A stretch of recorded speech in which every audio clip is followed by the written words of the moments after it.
High বন্ধুরা, আজকে আমি তোমাদের বাংলা সাহিত্যের ইতিহাসের প্রাচীন যুগের একটি অন্যতম শ্রেষ্ঠ নিদর্শন চর্যাপদ। আর এই চর্যাপদ হলো প্রাচীন বাংলার একমাত্র নিদর্শন। সেই চর্যাপদের যে 46টি পদ পাওয়া গেছিল, সেই 46টি পদের পদকারদের সম্পর্কে আমি আলোচনা করব। চর্যাপদ লিখেছিল 24টি কোনো কোনো বইতে থাকলেও কিন্তু গবেষণায় পাওয়া গেছে অন্তত 23টি কবির নাম। সেই 23টি কবি বা পদকারের সম্পর্কে সংক্ষিপ্ত বিবরণ আমি তুলে ধরবো আজকের আমি এই ভিডিওতে। চলো, প্রথমত হচ্ছে 1 নম্বর পদাকার লুইপাদ। চর্যাগীতি সংগ্রহের প্রথম কবি। অনেকে লুইপাকে প্রথম চর্যাগীতি রচয়িতা বলে মনে করেন। তিব্বতী ঐতিহ্যে প্রাপ্ত 84 সিদ্ধাচার্যের আদিতম হলেন লুইপা। কি বলা হচ্ছে? 84 সিদ্ধাচার্যের আদিতম হলেন লুইপা। তিনি ধর্মপালের রাজত্বকালে 730 খ্রিস্টাব্দ থেকে 810 খ্রিস্টাব্দ পর্যন্ত জীবিত ছিলেন বলে জানা যায়। তিনি চর্যাগীতি সংকলনের প্রথম এবং 29 সংখ্যক পদ দুটি রচনা করেন।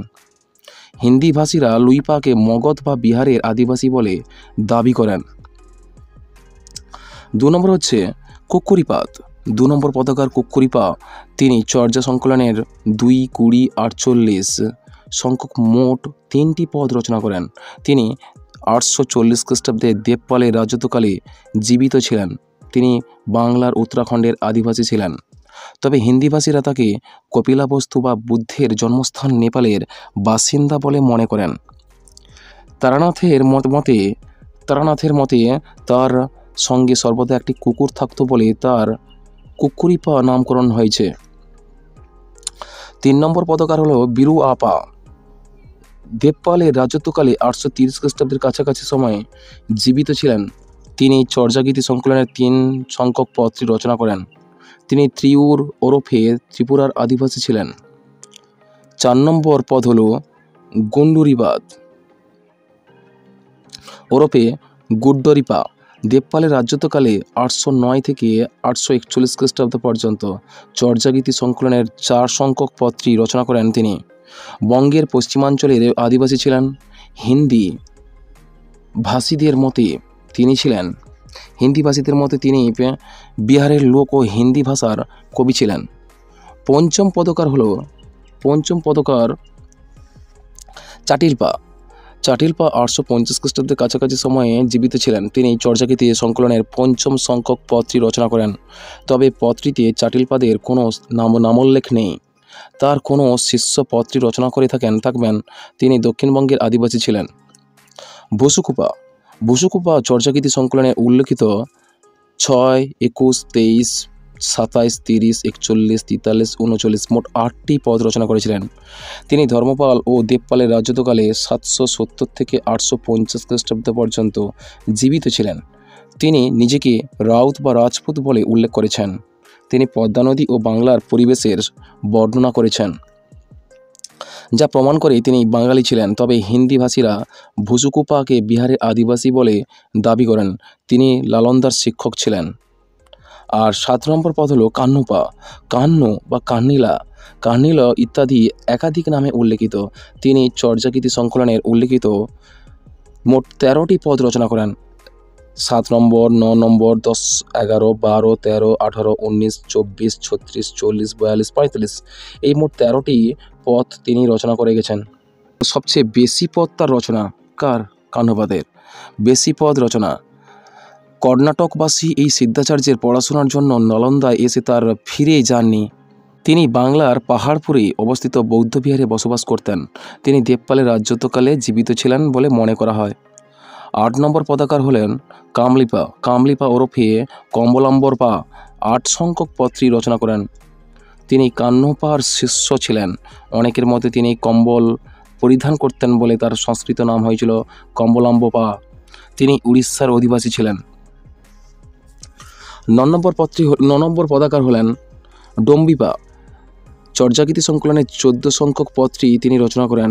তিনি দেবপালের রাজত্বকালে 809 থেকে 850 খ্রিস্টাব্দ পর্যন্ত জীবিত ছিলেন। তিনি ত্রিপুরার আদিবাসী ছিলেন। 10 নম্বর পতাকার হলেন শান্তিপা। তিনি 15 ও 26 দুটি পদ রচনা করেন। তিনি রাজা মহিপালের রাজত্বকালে 1988 থেকে 1038 খ্রিস্টাব্দ পর্যন্ত জীবিত ছিলেন। মগধবাসী শান্তিপা অতীশ দীপঙ্করের গুরু ছিলেন। তিনি ব্রাহ্মণ্য ধর্ম থেকে বৌদ্ধ ধর্মে দীক্ষা লাভ করেন। তিনি নালন্দার শিক্ষকতা করতেন। মহিন্দাপা ওরফে মহিধরপা। কান্নুপার বংশধর মহিন্দাপা রাজা বিগ্রহপাল ও রাজা নারায়ণ পালের রাজত্বকালে 850 থেকে 908 খ্রিস্টাব্দ পর্যন্ত জীবিত ছিলেন। মগধের আদিবাসী মহিধরপা 16 সংখ্যক পত্রী রচনা করেন। এরপরে দেখো বিনাপা। দেখো বিরুয়াপার বংশধর বিনাপা। তিনি 17 নম্বর পদ রচনা করেন। তবে পদের শেষে ভণিতা না থাকায় পদকর্তা সম্পর্কে সন্দেহ আছে। টিকাকার মণিদত্তের ধারণা বিনাপা রচনা করেন। 13 নম্বর পত্রে দেখো পদাকার। 13 নম্বর পদাকার হলেন সরহপা। তিনি 22, 32, 38, 39 এই মোট 4টি পদ রচনা করেন। সরহপা রাজা গোপাল ও ধর্মপালের রাজত্বকালে 750 থেকে 809 খ্রিস্টাব্দ পর্যন্ত জীবিত ছিলেন। তিনি মগধের অধিবাসী ছিলেন। ব্রাহ্মণ্য ধর্ম থেকে বৌদ্ধ ধর্মে তিনি ধর্মান্তরিত হয়ে প্রবজ্জা গ্রহণ করেন। 14 নম্বর পতাকার হলেন সবরপা। তিনি 28 থেকে 50 সংখ্যক পদ দুটি রচনা করেন। ধর্মপালের রাজত্বকালে 770 থেকে 810 খ্রিস্টাব্দ পর্যন্ত বিক্রমশিলায় তিনি বসবাস করতেন। তবে এই পদের ভণিতায় কবি নামের উল্লেখ নেই। টিকাকার মণিদত্ত পদকর্তা হিসাবে সবরপা এর নামটি উল্লেখ করেছেন। 15 সংখ্যক পদকার হল আর্যদেবপা ওরফে আজদেবপা। চর্যাগীতি পদ সংকলনের 31 সংখ্যক পত্রী তিনি রচনা করেন। পত্রীর ভণিতায় আজদেব উল্লেখিত হলেও টিকাকার মণিদত্ত আর্যদেব উল্লেখ করেছেন। তার জীবন সম্পর্কে তেমন তথ্য পাওয়া যায় না, তবে তিনি দ্বাদশ শতকের কাছাকাছি সময়ে জীবিত ছিলেন বলে মনে করা হয়। 16তম পদকার হল ঢেন্ডনপা। তিনি 33 সংখ্যক পত্রী রচনা করে গেছেন। দেবপাল ও বিগ্রহপালের রাজত্বকালে প্রায় 810 থেকে 830 তিনি জীবিত ছিলেন। 874 খ্রিস্টাব্দে তিনি অবন্তী নগরের বাস করতেন। তিনি কান্নপার বংশধর। 17 নম্বর পত্রী হল দারিকপা। তিনি 34 সংখ্যক পত্রের রচয়িতা।